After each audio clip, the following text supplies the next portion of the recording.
Economists at the University of Arizona say Tucson's housing market is one of the most affordable among metro areas in the western U.S., and it's similar across the state. Here to help us understand Arizona's housing market is Michael Bond, a senior lecturer in finance at the Eller College of Management. Median home price in Tucson is about $200,000, and median household income is around $50,000. If you use some rules on what you can afford applied to that, most of those households should be able to afford a median home price.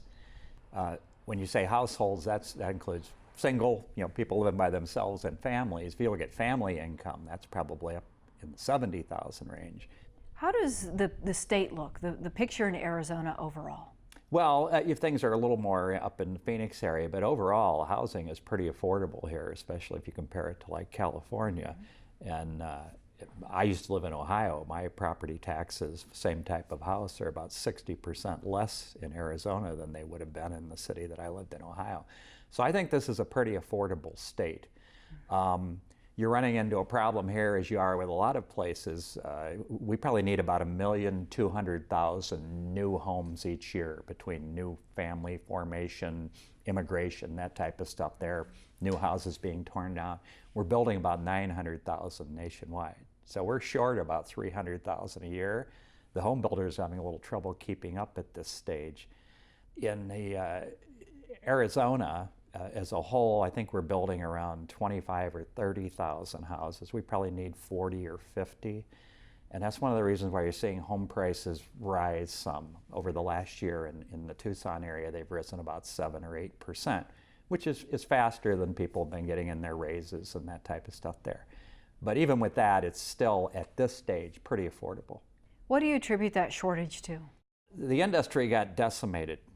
You were building 1,800,000 new homes in 2006. That dropped to 400,000 during the recession, and that's a flat-out depression for that industry. Many of the home builders went broke. A lot of these were smaller companies and so forth. Even a few of the large ones went broke. So they've had a little trouble ramping up here to try to catch up with this demand.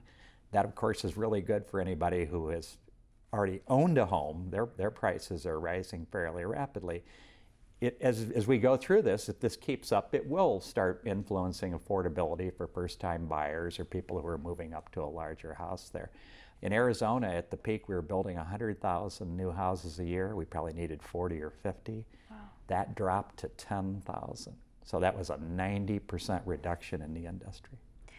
How does this factor into rentals? We also have people who can't afford to buy a home, but they need a place to live. I think rents around here are pretty favorable, but you've run into a bit of the problem there too, that we probably need more rental units. One of the issues that you run into in Tucson is, while we have a lot of empty land around here, which of course you need to build houses and apartments on, only about 10 to 15% of it can be developed because of various rules and state trusts and national defense and parks and all that kind of stuff there. And that, of course, limits some of the ability to build houses and apartments here. Affordable housing is a real indicator of a community's growth, its opportunity. When you look at this, is Arizona in a prime position, Tucson in a good position for moving forward? Well, you've got the land issue, okay? And of course, as with any area, you get some of this, not in my backyard. I don't really want that development around me. We're not unique. Everybody's got those type of issues there. But there's a lot of empty space in Arizona. It may not be in Tucson proper or whatever, but there's, I think, plenty of room for this state to grow. It's relatively a low tax state, and as we said, with housing prices not particularly expensive, I think the future of the state is pretty bright in terms of that. Because you're a finance guy, this is your expertise. Again, if you could provide that general rule of thumb for a young working professional who's looking to buy the first home, what is that rule of how much your home should be versus how much you make? Okay, sit down with a pencil and paper.